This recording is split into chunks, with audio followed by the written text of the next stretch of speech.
22 जुलाई 2026 को कानपुर में एक ऐसा नज़ारा देखने को मिला जिसने हर किसी का ध्यान अपनी ओर खींच लिया। समाजवादी पार्टी के विधायक अमिताभ वाजपेयी पुलिस को चकमा देकर बैरिकेडिंग पार करने की कोशिश करते नजर आए। पुलिस उन्हें रोकने के लिए उनके पीछे दौड़ी और कुछ देर तक वहां फिल्मी माहौल बन गया। यह पूरा घटनाक्रम सरकार के खिलाफ सपा के 24 घंटे के विरोध प्रदर्शन के दौरान हुआ। वहीं दूसरी ओर देश के कई हिस्सों में भी विरोध की आवाज़ तेज होती दिखाई दे रही है। इसी बीच कॉकरोच जनता पार्टी ने 24 जुलाई 2026 को बड़े देशव्यापी प्रदर्शन का ऐलान कर दिया है। तो चलिए आगे बढ़ते हैं और आपको विस्तार से बताते हैं कि इन प्रदर्शनों के पीछे की वजह क्या है और आगे क्या हो सकता है।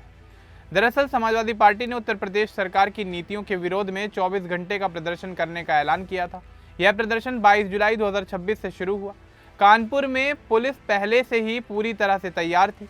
सपा विधायक अमिताभ वाजपेयी के घर के बाहर देर रात से ही बड़ी संख्या में पुलिसकर्मी तैनात कर दिए गए थे।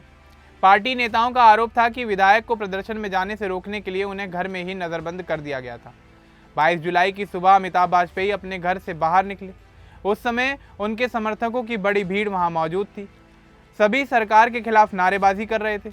इसके बाद विधायक अपने समर्थकों के साथ फूलबाग की ओर बढ़े, जहां गांधी प्रतिमा के पास प्रदर्शन करने की योजना बनाई गई थी। लेकिन रास्ते में पुलिस ने बैरिकेडिंग लगाकर उन्हें रोक दिया। पुलिस अधिकारियों और विधायक के बीच बातचीत चल ही रही थी कि तभी अमिताभ वाजपेयी अचानक बैरिकेडिंग के एक किनारे से तेजी से दौड़ पड़े। उन्हें दौड़ता देख पुलिसकर्मी भी उनके पीछे भागने लगे। कुछ देर के लिए वहां का माहौल बिल्कुल किसी फिल्मी नज़ारे जैसा हो गया। उनके समर्थक भी उनके पीछे दौड़ने लगे और देखते ही देखते वहां बड़ी तादाद में भीड़ जमा हो गई। हालांकि अमिताभ वाजपेयी ज़्यादा दूर नहीं जा सके। कुछ समय बाद वह अपने घर वापस लौट आए। इस पूरी घटना का वीडियो सोशल मीडिया पर तेजी से वायरल हो गया। लोग इसे लगातार शेयर कर रहे हैं और इस पर अपनी राय भी दे रहे हैं।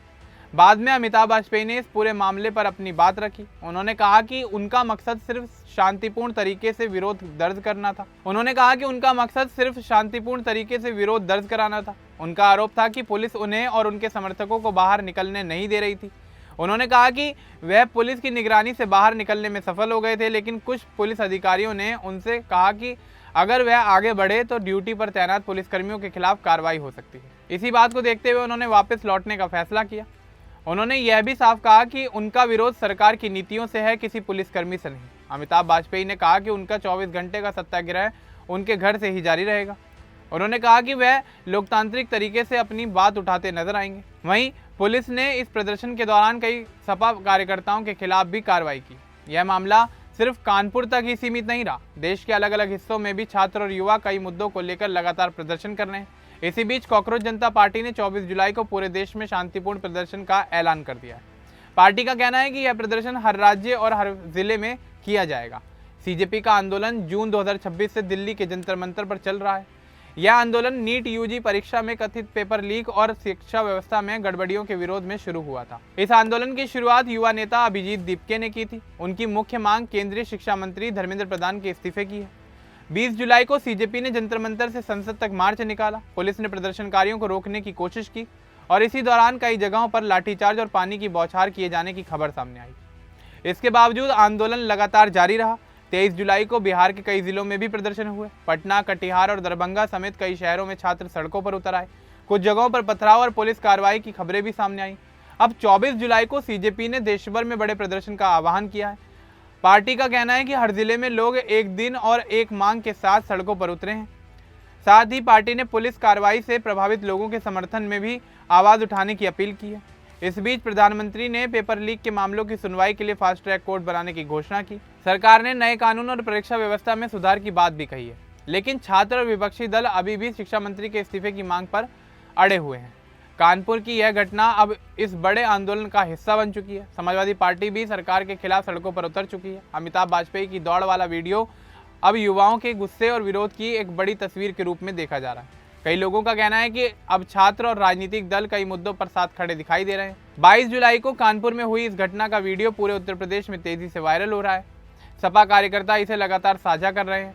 वहीं पुलिस का कहना है कि बैरिकेडिंग सिर्फ कानून व्यवस्था बनाए रखने के लिए लगाई गई थी। सीजेपी के आंदोलन में अब कई राज्यों के लोग शामिल हो रहे हैं। दिल्ली के जंतर मंतर पर आंदोलन लगातार जारी है। वहीं सोनम वांगचुक ने अपनी भूख हड़ताल खत्म कर दी, लेकिन आंदोलन का समर्थन जारी रखा है।